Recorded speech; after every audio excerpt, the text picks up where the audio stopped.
All right, all right, all right. Welcome back. Welcome back. Welcome back. Thank you so much. I hope you enjoyed the break. I love seeing all the conversations going on the Slack channels. It was awesome. Keep the conversation going. This is like, again, we are a community.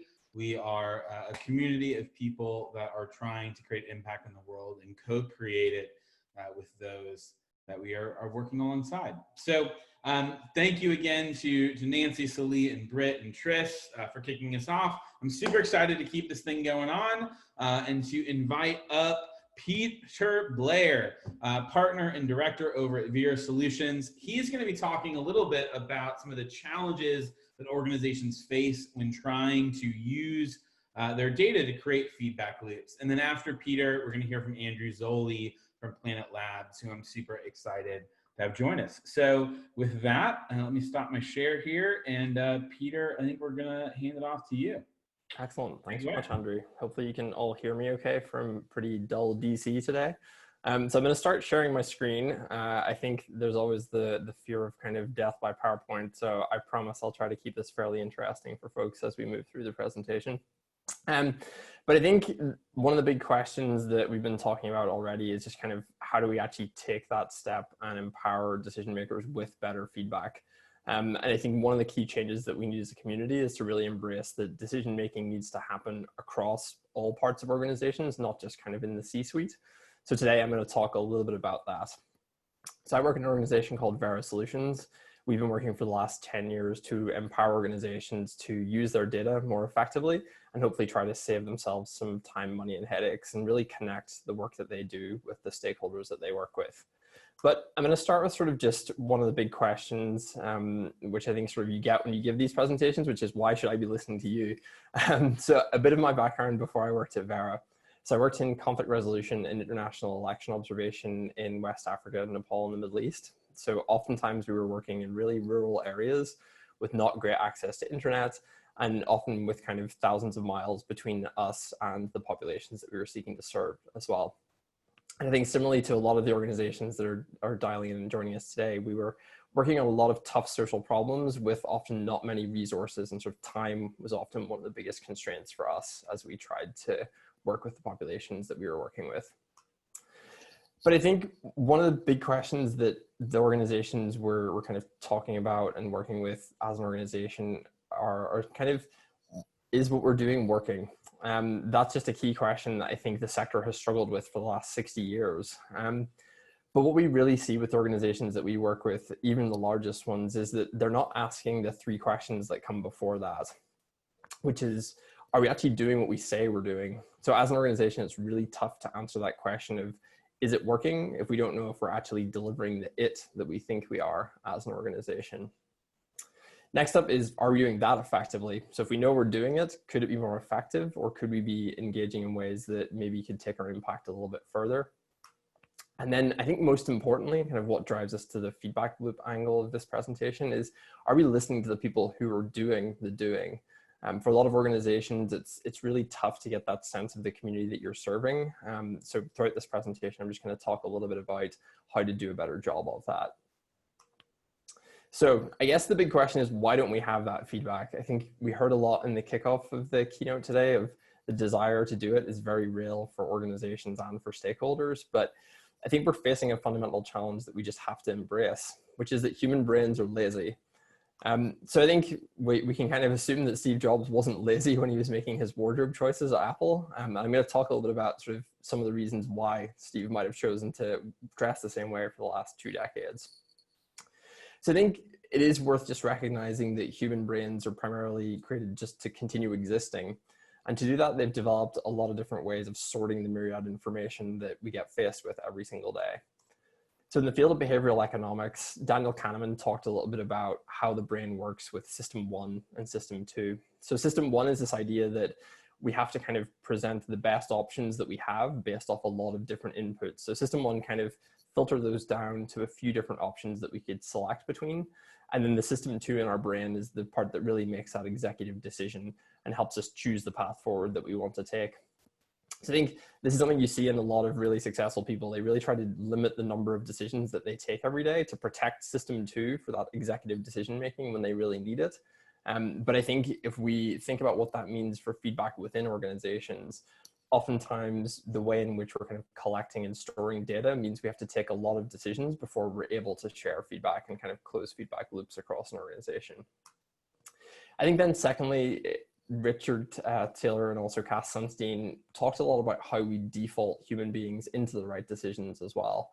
So if you think about kind of things that people won't do just naturally by themselves, such as contributing to a savings account or signing up to be an organ donor, how do we create more friendly defaults that try to get folks moving in the direction that they should be, sort of either for their own self-interests or more just because it will make the world a better place as well?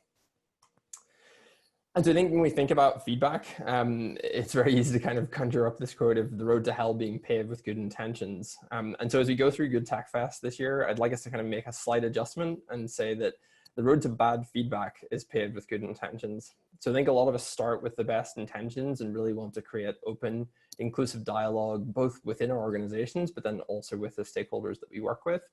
But good intentions kind of aren't enough. And after 60, 70 years of doing what we're doing, I think it's time that we really try to walk the walk a little bit more effectively. So I want to walk you through kind of how the imaginary world of organizational feedback loops works. And as I'm sure a lot of you realize, this isn't really how it works in the real world.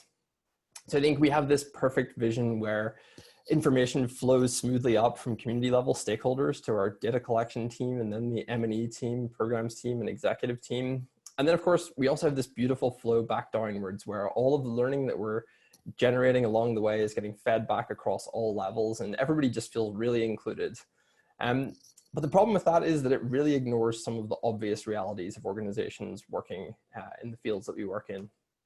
I think I want to just draw that home with a picture from some of the time that I spent in Nepal. This is one of my former colleagues, a man called Dinesh, and we're going out often hiking 2-3 days to reach the communities that we're seeking to interview about the electoral process and kind of making a more inclusive constitution. So this is what it looks like for folks who are out there collecting data. And oftentimes this gets forgotten when we're trying to take fast decisions, whether it's in headquarters about what programs to support, or even just about kind of where we should take our programming next. But I think the way data is organized is similarly not how we'd imagine it to be. And I think here you can see IB from World Bicycle Relief with all the data that they've collected. And this is meticulously kept data. It's really clear what they're doing, what their impacts are. But unfortunately, before working with us, it just wasn't set up to be able to share more easily with other people within the organization, but also in the communities that they worked in as well. So I think when we think about the real world, we really just have to recognize some of these challenges and embrace them to get past kind of how we wish things were versus how they really are.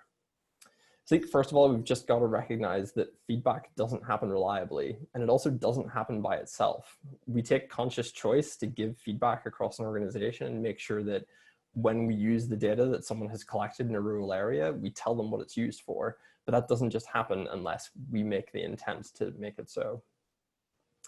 I think for a lot of organizations, there's also just a lot of manual steps to pull together their data. It's not actionable and kind of easily at their fingertips when they really need it. I think it also just requires extra communication. I think this is the piece that often gets in the way of sharing any feedback within an organization, in that it feels like we have to step outside of our usual lane. So we sit in an office usually before coronavirus where everybody would be together and we sort of think about things from our perspective, but don't necessarily think about sharing that thought process with everybody else. And I think it's also really important to just recognize that really big silos exist in who is at the table and also who we give a voice to at different points in the decision-making process. And I think this is one of the places that we need to push on harder to be able to have a more inclusive conversation. And I think lastly, and sort of most insidiously, and this is what tends to be true with a lot of the organizations that we work with, the data itself is siloed as well. So when we get into the data, I think, again, we have this beautiful vision of how the data are kind of flowing back and forth within our organization. But I think we also sometimes think that it's easier to share that data externally than it really is. So we'd love to have this world where all of that feedback from the programs that we're doing and the learning is just seamlessly flowing out on our website, being used for evidence-based decisions internally, and then also being shared with external stakeholders like end users, our board, and partner organizations as well. But again, that's not the reality for most folks who are dealing with data across their organizations.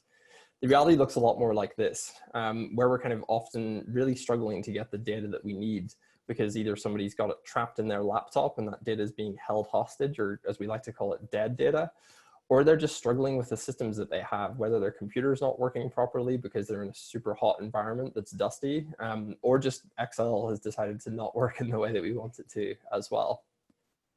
And so I think that results in this. It results in that frustrating feeling of the desire is really there, but I don't have any of the tools or the information I need at my fingertips to be able to share it and close those feedback loops with key stakeholders. So how do we do this better? I mean, I think one of the things that we've seen over the last 10 years is that we really need to move to a model where data collection itself is seamless. So we want to be able to have data flowing in and out of the system without a bunch of extra steps.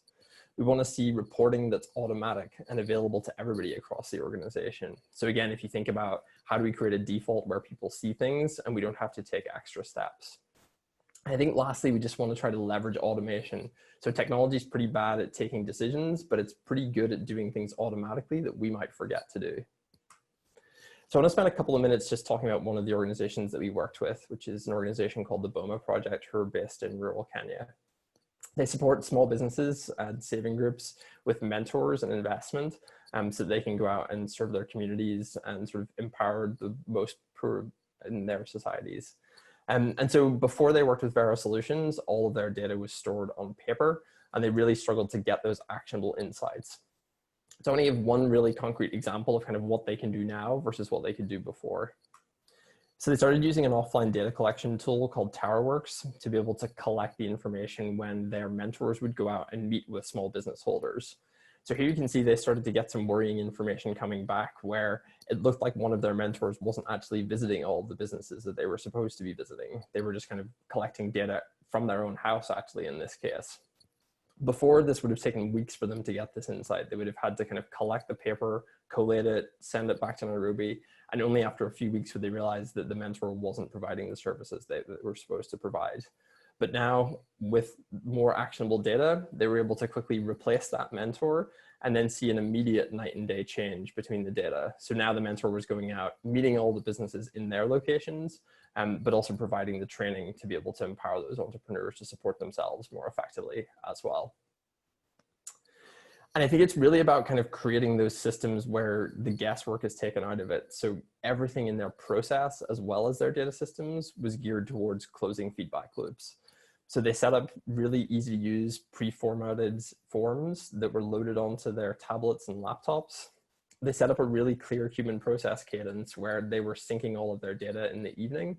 So then the monitoring evaluation team could monitor it as it was coming in, and then just share daily and monthly dashboards so that everybody in the organization could see how people were performing, and then also get regular alerts on key performance indicators across the organization as well. So I think this is kind of the dream world of automatic feedback that we really want to have as an organization. Maybe not looking quite like this, but I think it's important that we make feedback the default. So instead of thinking about what do we need to change or what are the extra steps that we need to take, how do we bake those human processes in and then have systems that support it? I think also just take away that conscious choice and the decision fatigue that comes along with it. So rather than saying, well, should I share this report with somebody or is this something they should see? Try to ask yourself the question the other way around and say, is there any reason that I can't share this across the whole organization? If we can empower stakeholders at the lowest level of organizations who are doing data collection in rural areas to see the whole picture, they're also going to be able to do their work more effectively as well. And I think also just really focusing on the key processes that answer that big question. So are we listening to the folks in the field? Are we using the data in a way that it's driving the change within our organization that helps us serve our communities as effectively as we can? And I think by proxy, then we just get to empower the whole team to make data-driven decisions in a way that they can carry the work forward and do their work better every single day. And then lastly, which is where we come in hopefully, is to move your data to systems that reduce silos. So again, trying to figure out how to get the data into the hands of all of your key stakeholders, whether they sit in Washington, DC or in rural Kenya. So I think where I want to just leave off today is to actually give a plug for some of the folks that we've worked with who do this day in and day out. So I know this might be a little bit early for folks in the East Coast, but I'd really recommend checking out our session tomorrow with Refuge Point, a refugee organization based in Kenya, and then World Bicycle Relief, who deliver bicycles to some of the service workers most impacted by not being able to move around easily. So I think really hearing from key stakeholders like them on how to design technology for end users also just speaks to how we can support the sector better and bring those voices to the table that don't usually get to access it. So with that, I'll just say thank you to Andrew and everybody here at Good Tech Fest, and very happy to follow up with folks over email or also on the Slack channel and with questions as well. Peter, thank you so very much. Love the work that you and Vera are doing. Definitely check out their session that they're doing with Refuge Point and World Bicycle Relief. It's fantastic. So Peter, thank you so much for being here. Thanks, Andrew.